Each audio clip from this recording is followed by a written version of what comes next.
हर हर महादेव, जय माँ गुरु। आइए सुनते हैं एक बड़े ही रोचक कहानी अस्थाना जी की। 60 रुपया देंगे, कंपाउंडर का काम करोगे। कहानी का शीर्षक है।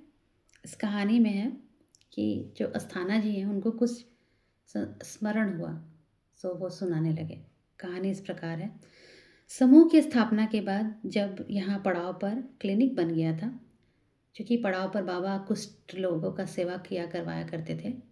जो कुष्ठी थे, जिनको चर्म की रोग हुआ हो जाता था, जो कि बहिष्कृत थे लोगों के द्वारा और दुनिया के द्वारा, जिनका जिनको अच्छा सेवा नहीं मिलता था, तो बाबा उनको अपने आश्रम में सेवा उपचार वगैरह सब दिया करते थे। बड़ा बहुत ध्यान रखते थे बाबा, अपने हाथों से उनकी सेवा करते थे। समूह की स्थापना के बाद जब वहाँ पड़ाव पर क्लिनिक बन गया, तब बाबा हाजी सुलेमान के बगीचे से शिफ्ट हुए। मतलब उस तरफ वहाँ जाके रहने लगे। फ़ोन नंबर वगैरह वहीं पर अलर्ट हो गया था। जब क्लिनिक बन गई तो यहाँ आए। 2 कमरे में थे, एक में रहते थे, दूसरे में ऑफिस था। दोनों 2 कमरे और बीच का हॉल बतौर क्लिनिक चलते थे। समूह की सारी रूपरेखा हाजी सुलेमान के ही बगीचे में बनी। मीटिंग वहीं हुई, कार्यक्रम निर्धारित किया गया, ड्रेस तैयार हुई। मैं बेल्ट और टोपी पर भी सर्वेश्वरी समूह लिखा हुआ था। एक तिकोना पंच किया हुआ पीतल का यंत्र भी था, जिस पर अंजलि में कलश से जल गिर रहा है अंकित था, और उसमें भी दोनों तरफ श्री सर्वेश्वरी समूह लिखा हुआ था। सरकार बाबा ने अपने आश्रम का स्थापना सर्वेश्वरी समूह के नाम से किया था। और सर्वेश्वरी ही हमारी शक्ति हैं। सर्वेश्वरी ही वो शक्ति हैं जिनकी शक्ति अलग अलग रूपों में ब्रह्मा विष्णु और शिव में निर्धारित है। उनके अंदर समाहित है उनकी शक्ति। ऐसा सरकार बाबा ने बताया था। कुष्ठियों के लिए जो आश्रम बना, उसकी प्रक्रिया इस प्रकार रही। बाबा का यह तो हमेशा ही कहते थे कि कुछ काम होना चाहिए। उसी दरमियान संभवतः राजा सोनपुरा के परिवार में किसी ने एक औघड़ साधु के साथ दुर्व्यवहार कर दिया। इसके चलते उनके यहाँ परंपरागत रूप से कोई एक व्यक्ति कुष्ठ रोग से ग्रसित हो जाया करता था। उसके परिवार ने उसके निर्माणार्थ प्रार्थना की।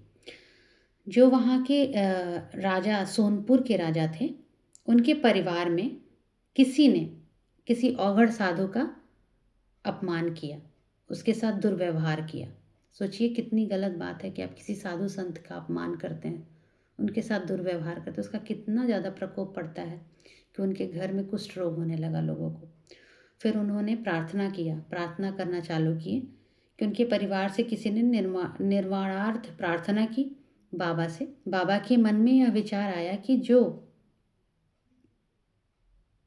काम एक आदमी के लिए किया जा सकता है, क्यों ना उसको ऐसी रूपरेखा दी जाए जिससे बहुतों का कल्याण हो जाए। मतलब कि बाबा से उनकी प्रार्थना की कि भाई इनको कुष्ठ रोग कैसे ठीक होगा। तो बाबा सोचे मन में कि भाई ऐसे तो बहुत लोग हैं जो परेशान हैं, तो मैं एक आदमी के लिए कर रहा हूँ, क्यों ना मैं ऐसा काम करूँ जिसमें जहाँ बहुत लोग आएँ जिनको परेशानी है और मैं उसको ठीक करूँ। सर्वेश्वर समूह की स्थापना हो चुकी थी। अब इस सिद्धांत को लेकर कुष्ठ सेवा आश्रम के रूप में निर्धारित कर दिया गया। यहाँ प्राथमिकता कुष्ठ सेवा आश्रम को थी। कुष्ठीजन यहाँ कैसे आए यह तो कहना कठिन है, किंतु 60-65 कुष्ठी यहाँ रहने लगे। पड़ाव आश्रम के द्वार के पास जो नीम के वृक्ष हैं, वही फूस की कुटिया बनाई गई और उसमें लकड़ी की चौकियाँ बनाकर रख दी गई, और उन्हीं में एक एक चौकी हर कुष्ठी रोग को दे दी गई। सोचिए बाबा कितना, मतलब एकदम जमीन से स्टार्ट किए सब कुछ, और इतना बड़ा विश्व में सर्वेश्वरी समूह स्थापित करके रख दिए, जिसको सिर्फ चलाना है। सब बाबा करके गए। इलाज के लिए डॉक्टर वगैरह तो थे ही नहीं, तो उसमें भी आश्रमवासी ही हाथ बटाते थे। हम 8 बजे तक मलेरिया इंस्पेक्टर के कार्य से निर्वित होकर आश्रम पहुंच जाते थे, और तब रोगियों के घाव धो पोछे और मलहम पट्टी की जाती थी। एक मटका और उसके ऊपर एक पुरवा रखा रहता था, उसी से कुष्ठी के बंधु की जल ग्रहण करते थे, आगंतुक भी और आश्रमवासी भी। मतलब एक मटका था, उसके ऊपर पुरवा रखा रहता था, उससे सारे लोग ही जल ग्रहण करते थे, चाहे वो कुष्ठी हो, चाहे आगंतुक हो जो आश्रम में आते हों, चाहे वहाँ के आश्रमवासी हो, वो वही जल ग्रहण किया करते थे। कभी कभी कुत्ते और कौवे भी उसी से अपना प्यास बुझा लेते थे। लेकिन यह परंपरा कुछ ही दिन चली। मतलब कुत्ता कौवा जिसको भी प्यास लगता था वहाँ पी लेता था, ठीक है बाबा का रखा हुआ है।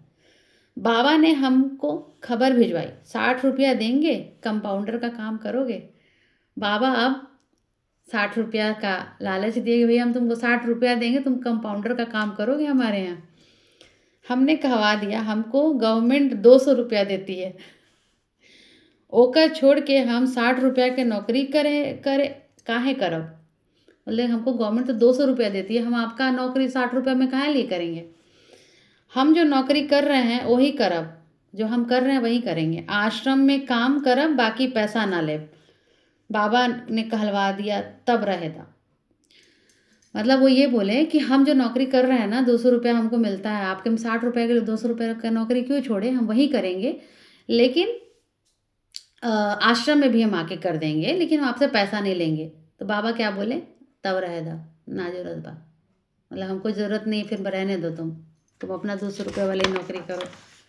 लेकिन तब तक डॉक्टर का भी व्यवस्था हो गई थी, तब तक डॉक्टर का भी वो व्यवस्था करवा दिए थे बाबा। सबसे पहले एक मुसलमान डॉक्टर यहाँ काम करने लगे थे, वे 10-15 दिन रहे, तब तक रायबरेली के एक डॉक्टर आ गए, दवा का कार्य ठीक से शुरू हो गया। उस समय कोई और व्यवस्था तो नहीं, मतलब एक बार उन डॉक्टर का व्यवस्था हुआ, मुसलमान डॉक्टर थे वो हैं, फिर रायबरेली के एक डॉक्टर को व्यवस्था करवा दिए बाबा। फिर सबको खुद ही अपना काम करना पड़ता था, चाहे पखाना धोना हो, चाहे गाड़ा धोना हो, चाहे खाना बनाना हो। मतलब डॉक्टर जो थे वो रोगी का काम तो करते ही करते थे, बाकी जो और भी चीज़ें थी आश्रम का सब कुछ करते थे।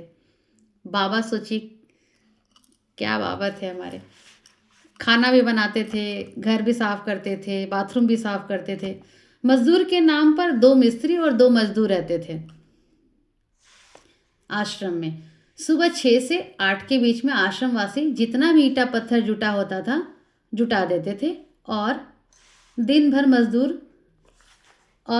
मजदूर तब उनकी मिस्त्री तक पहुंचाते थे और वे उसको सही जगह लगाते थे। मतलब आश्रम में जो रहते थे वो सारा मिट्टी ईंटा वहाँ जुटाते थे जहाँ मजदूर काम करे, और वहाँ पर जो मजदूर थे उसको फिर मिस्त्री तक पहुँचाते थे, 2 मजदूर थे, और मिस्त्री जी फिर अपना काम करते थे जो जोड़ाव बढ़ाव वाला।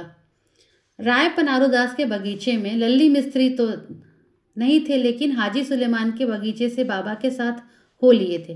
वे भी आश्रम में जुटे रहते थे। बाबा अब यही रहते थे, हालांकि आश्रम में तो कम ही रहते थे, अभी भी अधिकतर भ्रमण में ही रहते थे। मतलब बाबा उस समय भ्रमण में ही रहते थे, लेकिन ये 2-4 लोग ऐसे रखे हुए थे कुछ लोगों के सेवा के लिए। किंतु अब इतने लोग हो गए थे कि आश्रम की व्यवस्था संभलने लगी थी, धीरे धीरे लोग बढ़ने लगे, आश्रम की व्यवस्था संभलने लगी।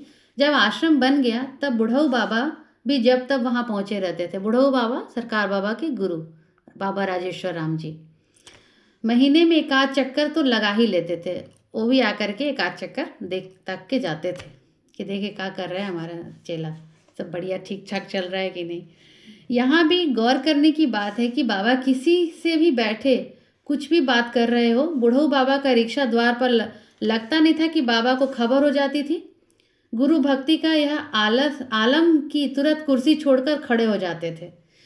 तो जैसे ही सरकार बाबा को अंदेशा होता था कि अच्छा हमारे गुरुजी आ रहे, रास्ते में है बुढ़ऊ बाबा, तुरंत वो वहाँ से कुर्सी छोड़ कर के खड़े हो जाएंगे, वो आ रहे हैं। वो गुरु और शिष्य का जो अघोर में जो भक्ति है ना, वो बहुत मतलब लोगों को उससे सीखनी चाहिए। क्योंकि मैंने भी देख जाते थे, लोगों से कहते थे देखा भाई आइले हवन बाबा, मतलब देखो बाबा आए हैं ध्यान दो।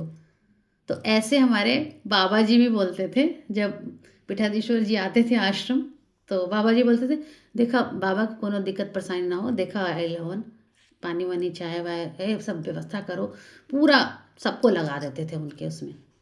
और तब आश्रमवासी बुढ़ऊ बाबा के साथ लग जाते थे।